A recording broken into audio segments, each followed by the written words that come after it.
बिस्मिल्लाहिर्रहमानिर्रहीम। अस्सलाम वालेकुम नाज़रीन, आप यूट्यूब चैनल देख रहे हैं। मैं इमरान खान हूँ। सबसे पहले तो जापान में जो ओवरसीज़ पाकिस्तानी है, मैं उनका शुक्रिया अदा करना चाहता हूँ।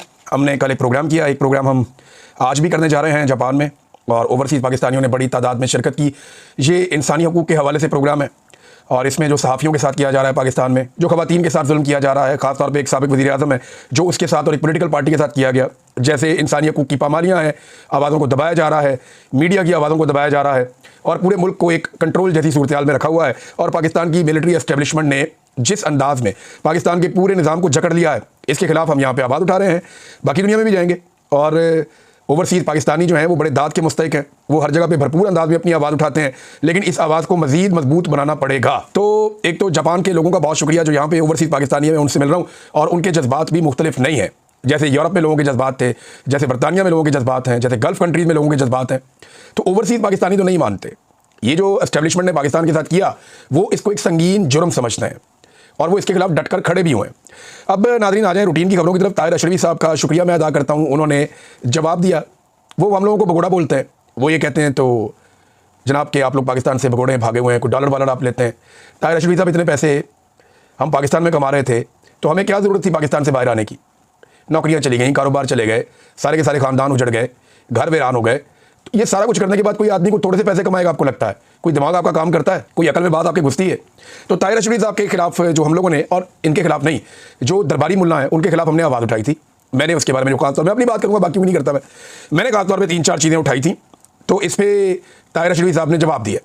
एक तो वो ये कहते हैं कि हमने इस्तिस्ना पे क्यों नहीं बात की। मैं ARY पे बात कर चुका हूँ मालिक के प्रोग्राम में, और वो बात ये है कि इस मुल्क में एहतसाब भी गैर इस्लामी है, गैर शरई है, और इस मुल्क में इस्तिस्ना भी गैर इस्लामी है, गैर शरई है। और ये क्या बात हुई कि क्योंकि एहतसाब का तरीका इस्लामी नहीं है, लिहाजा इस्तिस्ना जो गैर इस्लामी और गैर शरई आर्मी चीफ ने ले लिया है ताहयात, तो फिर इस पर भी बात नहीं करते। जब एहतसाब पे नहीं हो रही तो इस पर भी नहीं हो रही, जब एहतसाब ठीक हो जाएगा तो ये इस्तिस्ना पे भी बात कर देंगे। ये इनका अंदाज़ है, अंदाज़ा करें भाई। मौलवी साहब, अगर एहतसाब का निज़ाम गैर इस्लामी और गैर शरई है, तो आप ये बताइए कि आपने इस गैर इस्लामी और गैर शरई निज़ाम के खिलाफ कब तहरीक चलाई, कितनी आवाज़ उठाई, कहाँ कहाँ गए, कौन सी खिदमत सर अंजाम दी, और इसके मुकाबले में कौन सा ऐसा सिस्टम है जो आप लोगों ने लाकर सामने रखा कि जनाब ये बनना चाहिए?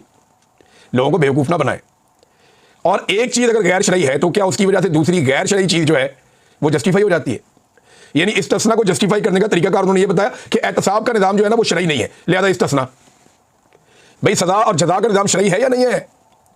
बाकी जराइम जो होते हैं वो शरई है या नहीं है? उनका निज़ाम, कातिल को सज़ाए मौत देना शरई है या नहीं है? मौलाना साहब खुदा का नाम लें आप, यानी आप इस्तिस्ना को ऐसे जस्टिफाई करेंगे? तो अगर एहतसाब का निज़ाम गैर शरई है और इसकी बुनियाद पे आप कह रहे हैं कि इस्तिस्ना जो है वो भी गैर शरई है, तो चलने दो दोनों को। तो फिर ऐसे तो आप हर पाकिस्तानी को इस्तिस्ना दे दें, क्योंकि एहतसाब का निज़ाम जो है वो गैर शरई है। फिर तो सबको आप इस्तिस्ना दे दें ना, सबको आप मौका दे देंगे, सारे के सारे इस्तिस्ना ले लें। ये क्या बात हुई? सहाबा इकराम ने नहीं लिया, उलमा इकराम ने नहीं लिया, आज तक खुलफाए राशिदीन ने नहीं लिया, अल्लाह के नबियों ने नहीं लिया, तो आप उसको कैसे जस्टिफाई कर रहे हैं? तो एक तो मौलाना साहब आपकी बात का सरपाऊ नहीं है। लोग ना अक्लमंद हैं, अब लोगों को शऊर है, लोग सवाल पूछते हैं फिर जवाब मांगते हैं। ये ऐसा नहीं होगा कि आपको सवाल कुछ और जवाब कुछ और, ये लोग आपको बेनकाब करेंगे, और बार बार कर रहे हैं। दूसरा, उन्होंने कहा जी कि फ़लस्तीन पर, इसराइल पर भी बात हुई है, हमास पर भी बात हुई है। सुनाओ सुनाओ कहाँ बात हुई है? क्या आपने पूछा वज़ीर आज़म से कि आपने डोनाल्ड ट्रंप के उस मंसूबे के ऊपर जिसमें हमास को गैर मुसल्लह करना है, और फ़लस्तीन के अंदर एक इस्लामिक फ़ोर्स जो है मुल्कों की बनेगी, स्टेबलाइजेशन फ़ोर्स, उसको तैनात करना है, और उस फोर्स का काम है हमास को गैर मुसल्लह करना, और फ़लस्तीन और इसराइल के बीच में एक ऐसी दीवार बनना जो इसराइल को तहफ़्फ़ुज़ दे। ये तो बाकायदा चीज़ें लिखी पड़ी हैं। तो मौलाना साहब, इस पर आपने कहाँ बात की? सुनवाएं, मुझे सुनवाएं ना, किस बुनियाद पे आप ये कह रहे हैं कि आपने इस पर बात की है?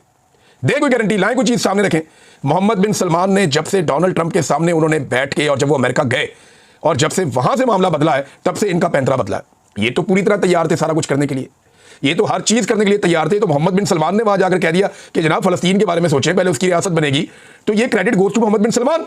ये तो तैयार बैठे थे डोनाल्ड ट्रंप के कहने के ऊपर, जो वो कह रहे हैं वो करने के लिए। बहरहाल मौलाना ताहिर अशरफी साहब, आपने बताया नहीं कि कब आपने इद्दत के केस के खिलाफ आवाज़ उठाई इन दोनों साहिबान के सामने, कब आपने इंसानी हकूक़ के मामलात पे आवाज़ उठाई इन दोनों हज़रात के सामने, कब आपने जबरी गुमशुदगियों के खिलाफ आवाज़ उठाई इन दोनों हज़रात के सामने, कब आपने आज़ादी इज़हार राय को कुचलने के खिलाफ आवाज़ उठाई इन दोनों साहिबान के सामने, कब आपने मैंडेट को चोरी करने के खिलाफ आवाज़ उठाई इन दोनों साहिबान के सामने? दिखाएं ना, दिखाएं कौन सी तनकीद। हमने तो जो विजुअल देखा उसमें आपकी तारीफ़ें ज़मीन आसमान के आप लोगों ने कलाबे मिला दिए।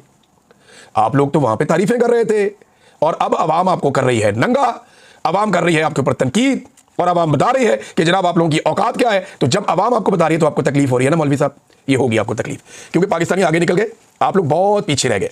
पाकिस्तान की एस्टेब्लिशमेंट अब पाकिस्तान की आवाम बनेगी और पाकिस्तान की आवाम को अपनी आवाज़ उठाने के लिए सोशल मीडिया के प्लेटफॉर्म्स अवेलेबल हैं। अब कितना कुछ लेंगे लोग, एक हद से ज़्यादा आप नहीं दबा सकते। इमरान खान की आवाज़ को देंगे कितना दबाया गया, जेल के अंदर बंद है। इसकी क्या शरई हैसियत है, ज़रा ये भी बताएं कि एक लीडर है उसको जेल के अंदर बंद किया हुआ है और उसे बाहर नहीं आने दे रहे, उसकी शक्ल किसी को नहीं देखने दी, उसकी आवाज़ किसी को नहीं सुनने दी। ज़रा इसकी भी शरई हैसियत बताएं ना, किस कैपेसिटी में ये सारा कुछ किया जा रहा है, इसके ऊपर तो मौलवी नहीं बोलते। अब इमरान खान साहब को कैद तन्हाई में रखना, और कैद तन्हाई एक टॉर्चर है, ये अक़वाम मुत्तहिदा ने कंफर्म किया है। उन्होंने कहा जी ये एक तरह का टॉर्चर है और ये टॉर्चर इमरान खान पे किया जा रहा है। उन्होंने मुतालबा किया कि ये टॉर्चर खत्म किया जाए, ये यूनाइटेड नेशन कह रहा है। और उसके बाद जो है वो एक आलमी सतह के जाने माने वकील है इंसानी हकूक़ के, उनका भी ये जेरेड जेंसर, इनका भी स्टेटमेंट आया इंसानी हकूक़ के हवाले से जो इमरान खान के साथ हो रहा है, बल्कि अक़वाम मुत्तहिदा में दरख्वास्त दायर की गई है। ये इतना सिंपल नहीं है।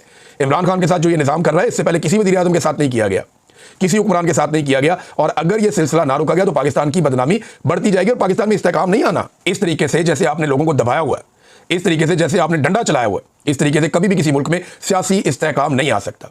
हसीना वाजिद फार्मूले पे आप काम कर रहे हैं, तो एंड ऑफ द डे क्या हुआ? वही हुआ ना जो बांग्लादेश में सबने देखा। तो इसी फार्मूले के साथ आप पाकिस्तान में डिफरेंट नताइज कैसे ले आएंगे? ये नहीं हो सकता।